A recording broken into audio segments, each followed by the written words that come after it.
Hi, hello. This is going to be my little sewing vlog of a corset that I've wanted to make for a very long time. I've had this on my Pinterest board for absolute ages and realized it came from somebody I knew. So I reached out to Lauren of Virtuouscourtesan and asked if I could use these images to, one, make like a reproduction corset of as best I could, and two, to use in this video to explain. And she said, yes, that's great. So without further ado, here is how you make this little paneled corset with external channels. So I'm using an Aranea Black pattern that I know and love. And this is kind of a stash buster, so that lace that you saw me put aside, I'm going to dye black later. And then these are both silk Duchess satins that are left over from other projects in yellow and black. So I'm going to cut this corset twice. Once out of the black silk Duchess satin, and then again out of it's like a thin cotton twill that I have that I really actually love for historical corsetry. It's not quite as thick as the coutil that I usually use, but it's a similar like weave and density, and I just love it. So alright, so I think the first thing that I'm going to do is make like a little sample to try out the fabrics that I've chosen, but also to try out like a couple of different boning channel options, like for making the yellow channels that go on the top, as well as what like width I want to do, because it's kind of right on the edge with like the proportions and what, like how many channels I want to put in what size. So we're going to make a little sample. We'll see. So here is that little sample. It's the black satin on the outside and the thin cotton twill on the inside.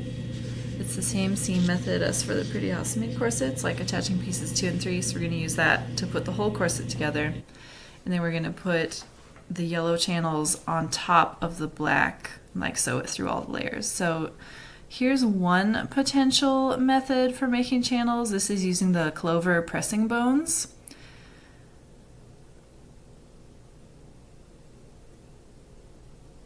And I actually really love these because they just turn out so even and so straight. You use the bone to like sew it with a zipper foot, but then you also use the bone to press this seam after you like trim it down really teeny tiny.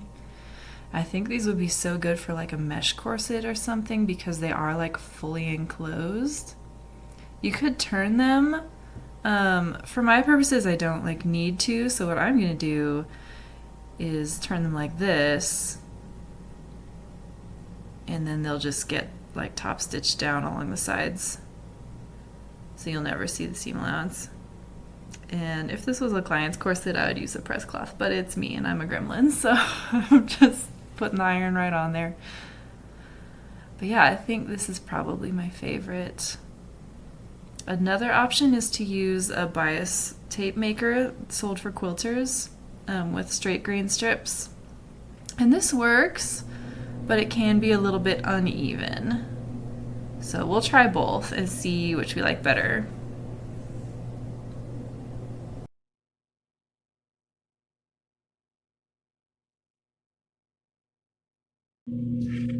Alright, so here's the little sample that I made. Testing out like seam finishes and boning channel options. I wanted to try doing my kind of regular envelope welt seam method and seeing how bone channels applied on that, because I thought it might be flatter than the way I've done it in the past, which was to sew everything like coutil side together with the seam allowance to the outside and then trim it down and put the bone channel on top. I think that was too bulky. This is much flatter and easier to sew, so winning. So from left to right here, we have the channel I made with the wider pressing bone. In the middle is the bias tape one, and on the far side is the narrower pressing bone that I have. And like, there's pros and cons to all of them. The interesting thing about the bias tape channel is that both the 7mm wide and the 5mm wide synthetic whalebone fit in it, which is kind of intriguing, without twisting, so that's cool. The the wider pressing bone really only fits the 7. It's a little bit too wide for the 5. The 5 will kind of like twist all the way around. Yeah, I really like the pressing bone channels because they're like a fully encased tube. And so the bones go in really smooth. Sometimes what would happen to me when I would try to put bones in the bias tube channels, it's not actually bias tube, it's straight grain strips, but with the bias tape maker, is that they would like catch a little bit of the seam allowance. You can kind of see it happening down there, and like flip it up and over. And sometimes I could smooth it out by like taking it out and trying again, but sometimes I couldn't, and those like really bother me. So the bias tube, or the pressing bone channels kind of avoid that problem since they're like fully, the seam allowance is taken care of on the backside. It's like totally on the outside of where the bone goes, so you don't have to deal with that. I don't know if this design would be like too heavy for me if I use 7 in all the channels. It might be okay. I kind of love 5, honestly, for myself. Like the other corset that I made for myself with this pattern is almost all 5. I think I might have used some 7 in like the side and the side back though, where it needed some more strength. So yeah, all good things really. I just have to decide what width I want to go for, I think. Probably will do the pressing bone though, because it's a really small difference, but it does look just that tiny bit neater. It doesn't have the same like grain wibblies that the bias tape maker one does. So yeah, I just have to decide what width to go for, or I have to decide if I want to use 5 on the front and 7 on the back, if it's going to be too much of a like visual change to have some areas of one and some of the other. So yeah, you should make samples. They do help you decide things. All right, so here we have piece 2 and 3. We're going to leave off the very center front piece, piece 1, and the very center back piece, piece 7. But we're going to assemble the whole rest of the corset, put the waist tape on, and then do the ends. So I have marked on like the right side of my couture where the waist tape is supposed to go. That's going to be the bottom edge of it. And the first thing I'm going to do is baste together the white couture and the black silk duchess satin of piece 2, and then piece 3 along this edge we're gonna envelope seam on, same as I do for the Pretty Housemaid, but I'll show you again here. And then we're gonna add 4, 5, and 6 in exactly the same way. So the first order of business is just to stick piece 2's outside and inside together, like wrong sides together. I am going to use some hand basting to do that. So the first step for me is just to pin these together. They're right on the front of the body, so there's not very much curve on them. So the first thing I'm going to do with this kimono silk thread is just quickly baste together along where the seam will go, along the edge closer to the center front. And I will show you my very, very fast flatlining stitch. Here it is a little slower so you can see it. I just wiggle it along like a little caterpillar. I love this technique though for like big Victorian skirts. It goes so fast, especially with a longer needle. This is a pretty small needle because I don't want to scar the fabric. But yeah, so we're going to do that whole edge. And then I am going to pad stitch just on like the bust cut portion of this piece because I do want to keep some of that curve. I think for the lower part it's so narrow it won't really matter if the inside and outside are the same, but when corset pieces go around a curve they really need the outer layer to be just that little bit wider.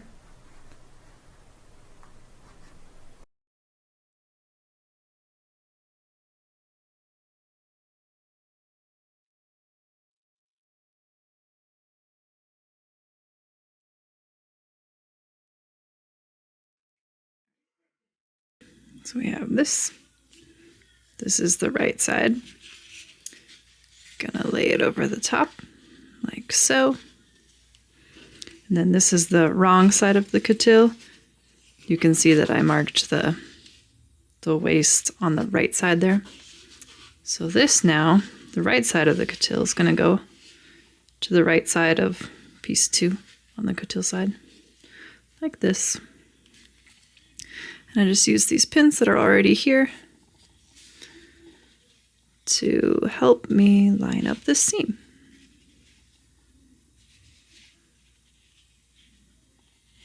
Like so. And you could pin all the way down the seam if it's a tricky curve. Usually though, this is enough to just kind of get me started, and I sew the rest, just lining it up as I go in the machine, and that works pretty well for me. But when that's all done, you can trim some of that seam allowance if it's too bulky, and we'll press everything like this, and we'll baste down the middle if we need it to help the curve, and rinse and repeat.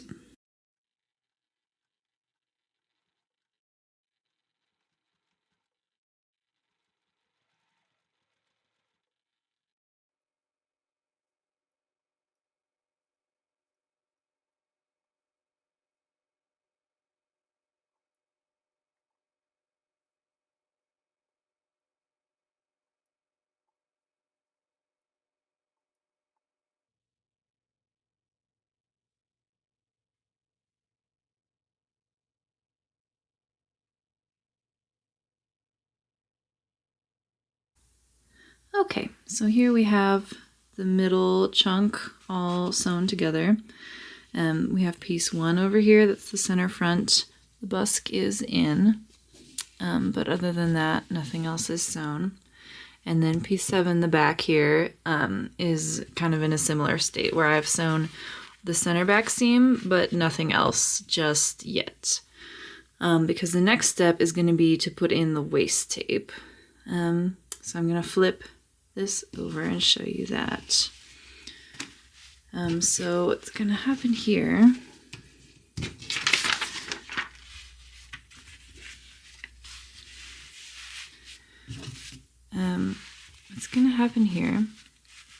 is that I'm gonna match up like approximately, so I know how long to make this waist tape, but I'm not gonna sew that in yet. I'm gonna cut a little length of this cotton twill tape, long enough to go partway into this piece and as far back into this piece as I can make it go. I try to get it so that it's all the way back there to the eyelet lacing, but it's okay if it stops a little bit short.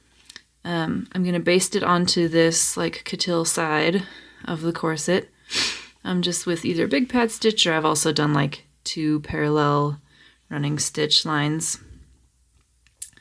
And then once that's in, I'm going to attach the front and back pieces just like I do for a pretty housemaid. So I will show you what that looks like. And for this particular pattern, the Aranea Black patterns, the marked waist tape line usually means the bottom edge of the waist tape, so it's gonna sit on the line about like this. I know this curve looks a little crazy, but it really does flatten out pretty well once you kind of like pull the corset when you have 2 free hands. But it does have some stretch and some ease to it as well. You can like stretch it a little over. This curve here in particular is usually the hardest. But yeah, so here we go.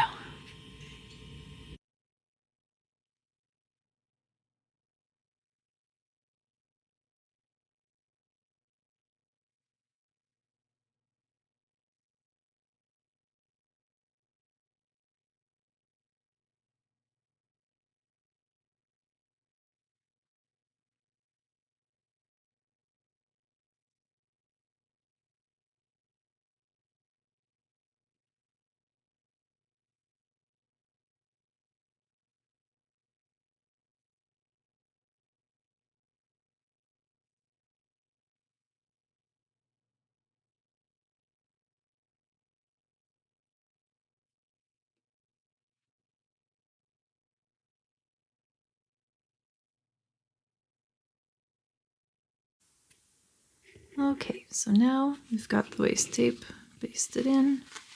You can see it a little clearer from the front side. Just some long running stitches, nothing too fancy, because after we get 1 and 7 on, we're going to start sewing all the channels. And the channels are what's going to hold this waist tape in place permanently. So right now, it doesn't need to be anything too crazy.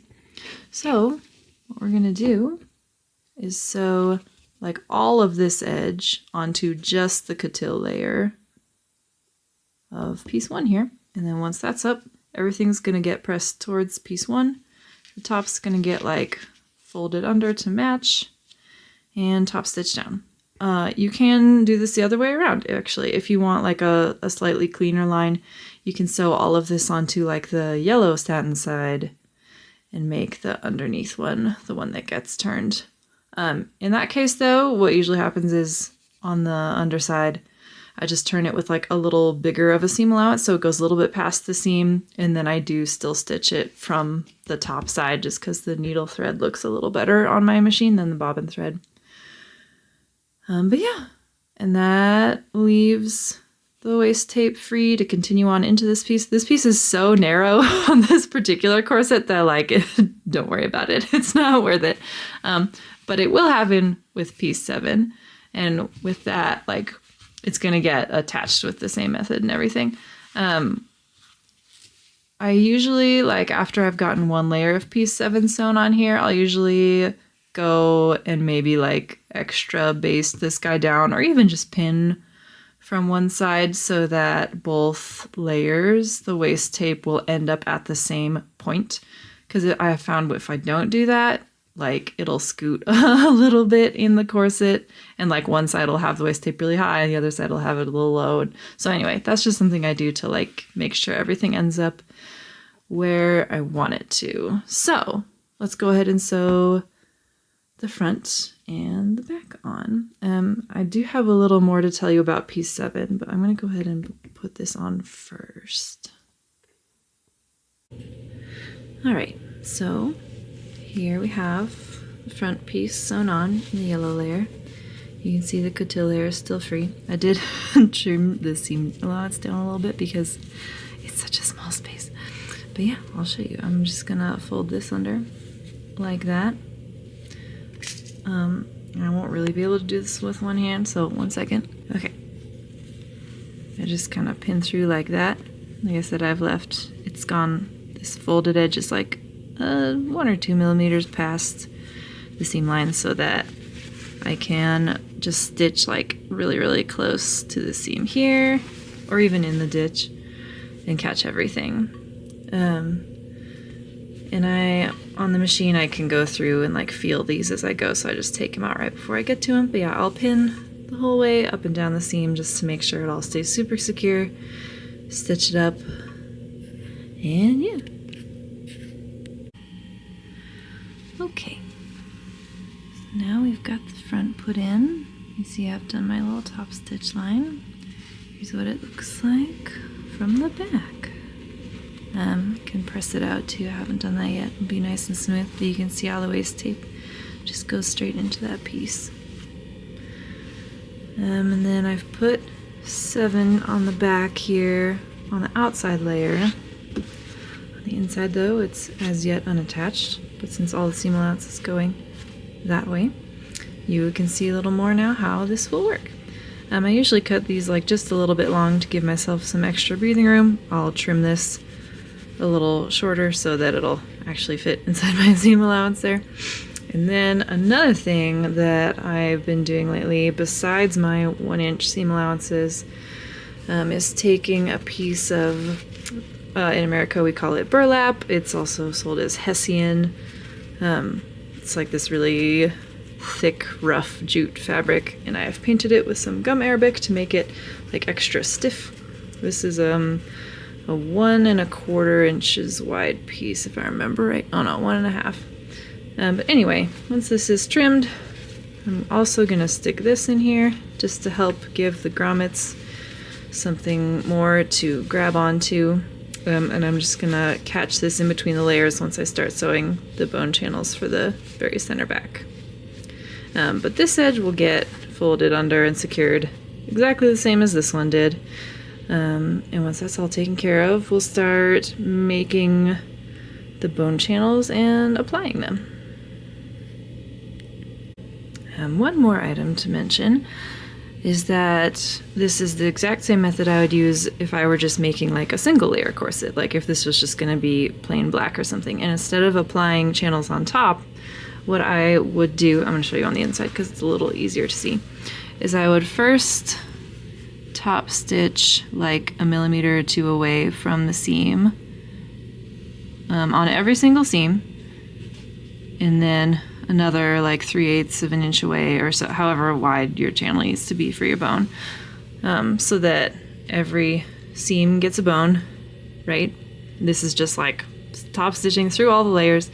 And then after that, you could start drawing more channels in the wider pieces, or the bust pieces where they need to kind of go right down the middle, and stitching those. And since you have this like double layer construction and there's nothing in the way, you can really just use the inside and outside fabric layers as the layers to hold your bones without adding any more channels on top. We're adding channels on top because of the contrast color thing.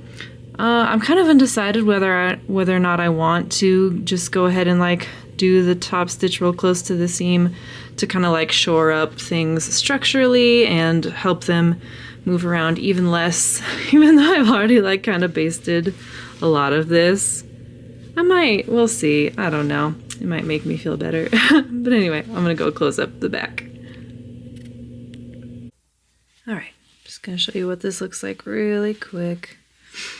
I've just put the strip in, and done just the back 2 bone channels in the middle part where I'll put the grommets, because I find that easier to do while it's open, and then I'll go ahead and close up that seam.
Alright, so here's where I attempt to show you my Petersham edge binding method. Now that all the channels are on, I've trimmed the edge down to the final place where it's going to be, and I'm going to bind just one edge.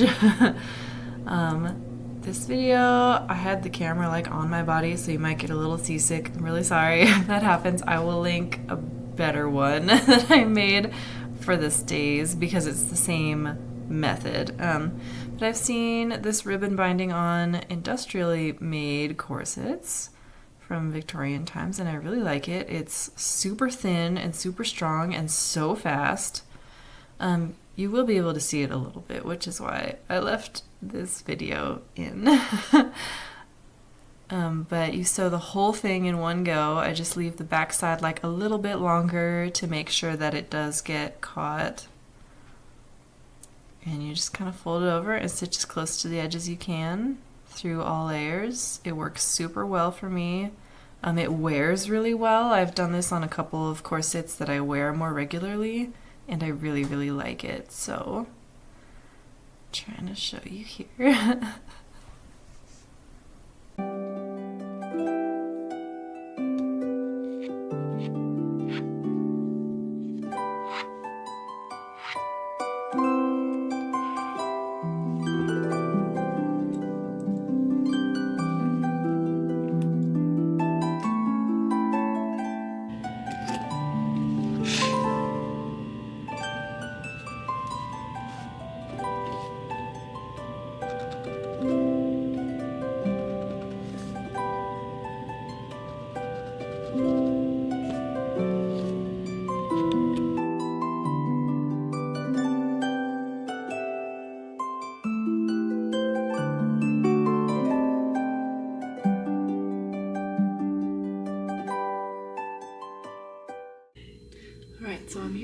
kitchen and I've got the lace and this black dye contained because, wow, it gets everywhere.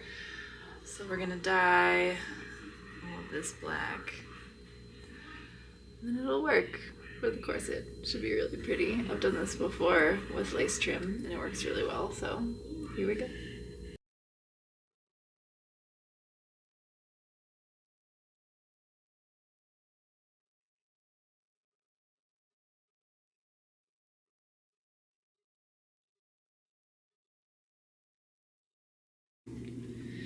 Alright, here it is out of the dye bath. Still very wet, but looks pretty good.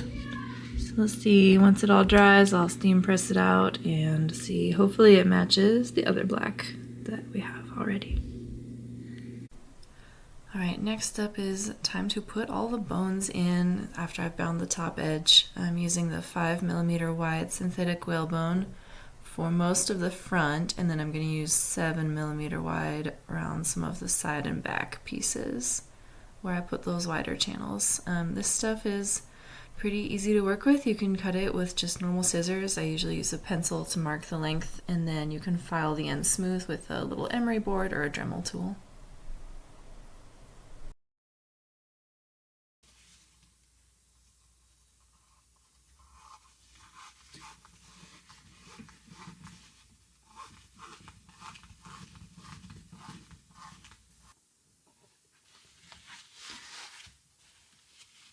Right, all the bones are in. I could probably press the back side. I don't know if I will though. See how it looks when it's on. Now I just need to trim up this bottom edge and bind it. Alright, so now that the bottom edge is bound, I'm going to show you how I bend the busks. I always do this after it's put into the corset, and I just use my hands. Kind of like I just showed you, the underneath hand is like the point that I bend the busk over. You can use like the edge of a table or something if that's easier. But this works super well for me. I get my busks from biasbespoke.com most of the time. They're fairly stiff, but they still can be bent like this. So I just wanted to show you, I've done 1/2 of the lace on the corset. You can see it.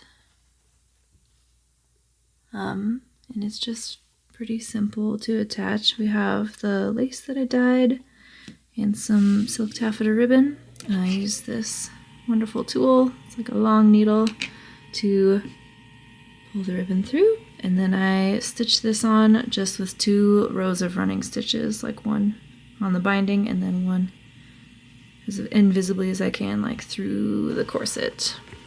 And you can do it where you can catch like only the outside layer, but I just poked all the way through because it was a little easier. But yeah, now all we have to do is do the other side. Alright, I had to try it on real quick just to show you. I think it fits. It's a little small. It's, for me, it's a very like, yes, I can lace down this far, but it's not very comfy.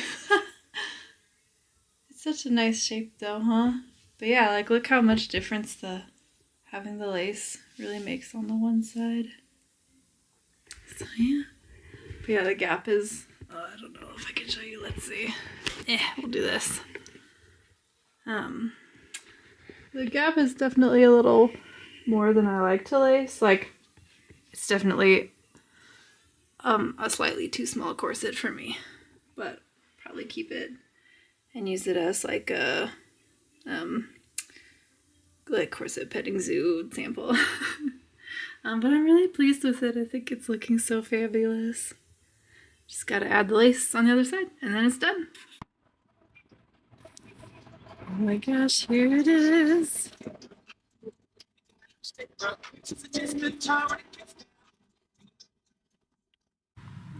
Alright, so here I am at the Women's History Museum. And there's some corsets behind me. There's the yellow one. Here's the finished one. Here's what it looks like on the inside. And it's here along with this 1830s, 40s corded corset and this purple Edwardian corset that I just finished as part of like an interactive exhibit where you can try and lace up your own corsets and explore some real ones. So come check it out. They have so many really fun interactive things. The exhibit's called Rumors of Bloomers. So there's some other antiques, there's some actual antique corsets out as well, I believe. Alright, so I'm leaving the museum now, but it's so cool. They have 4 different antique corsets up on display, including like an 1830s, 40s corded one, which I feel like are very hard to find, like photos of on the internet and things. So I got to look at it really close, and out of respect for them, I didn't like take any videos in that room. But if you come and see the exhibition, you can get your face like 4 inches away from some antique corsets.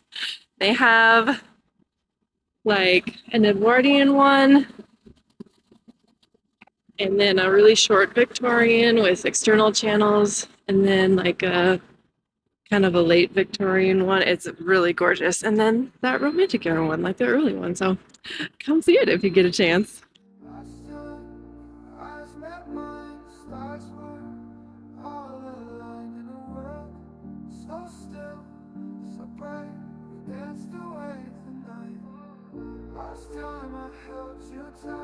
Everything felt so right.